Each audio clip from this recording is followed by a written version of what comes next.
Id-dizzjonarju huwa wieħed mill-aktar għodot importanti f'ħajjitna għax jaqdina kemm fl-iskola kif ukoll fuq il-post tax-xogħol. Biżżejjed inħarsu lejn l-għalliema, il-ġurnalisti, it-tradutturi u s-segretarji li jinqdew bil-lingwa miktuba ta' kuljum. Fil-sinna nsibu bosta dizzjonarji differenti.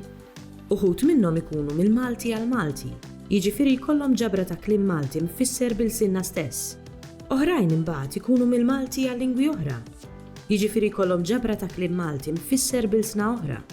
Ngħidu aħna bl-Ingliż, jew bil-kontra, minn il-sna oħra għal Malti, jiġifieri jkollhom ġabra ta' kliem barrani mfisser bil-sinna. Insibu wkoll dizzjonarji bl-istampi maħsuba tfal.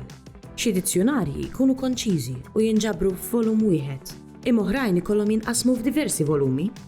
Il-biċċa l-kbira tad-dizzjonarji Maltin huma stampati, imma nsibu wkoll xi dizzjonarji elettroniċi, bħal dizzjonarju tal-Malti u l-Wikizzjonarju. Insibu wkoll dizzjonarji speċjalizzati ħafna. Ngħidu aħna dizzjonarji ta' termini letterarji jew finanzjarji. Terġgħu tajt, xi wħud jaqdu wkoll l-irwol ta' teżawru billi jagħtu bosta sinonimi għal kliem li tfittex. Hemm imbagħad dizzjonarji tematiċi bħal miklem ta' John Spiteri Gingell li jikklassifikaw il-kliem skont it-tema. Għalhekk, l-ewwel pass biex tuża dizzjonarju huwa li tagħżel sewwa x'dizzjonarju għandek bżonn. Imbagħad tiftħu. Il-kliem għandek isibu mqassam alfabetikament.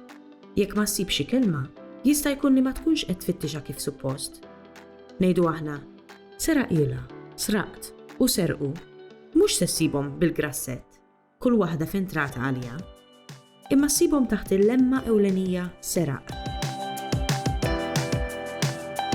Fil-każ tal-verbi din tkun fil-mamma. Fil-waqt li fil-każ tan-nomi u kelmiet oħra, din tkun fis-singular u nieqsa minn kull inflessjoni bħala t-timtenni, il-plural u l-femminil. Wara li tkun sibt il-kelma li tixtieq, se ssib id-deskrizzjoni grammatikali u xi tikketti li jagħtuna l-informazzjoni dwar l-użu tal-kelma. Ejja nieħdu l-kelma mħabba bħala eżempju.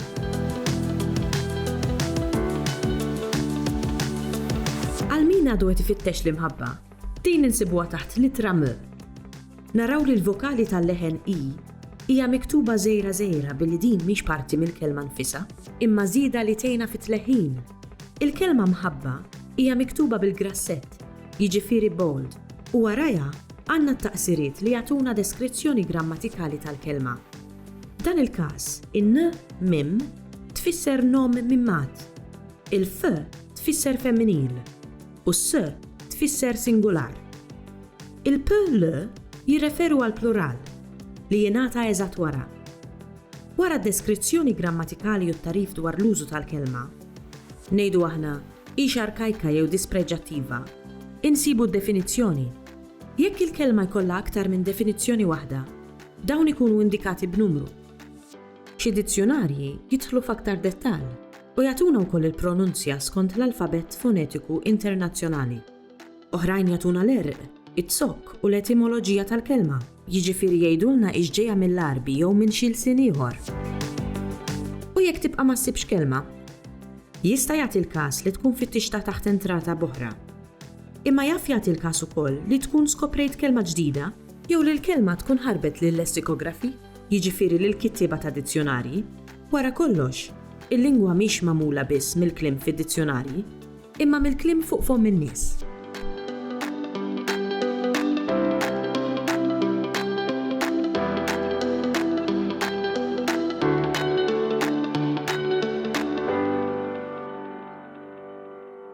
Il-Sinna jixtieq jirringrazzja lill-Kunsill Nazzjonali tal-Ilsien Malti, lid-Dipartiment tal-Malti fil-Fakultà tal-Arti l-Università, lill-Ministeru għall-Edukazzjoni u x-Xogħol u lill-Aġenzija Nazzjonali tal-Litteriżmu.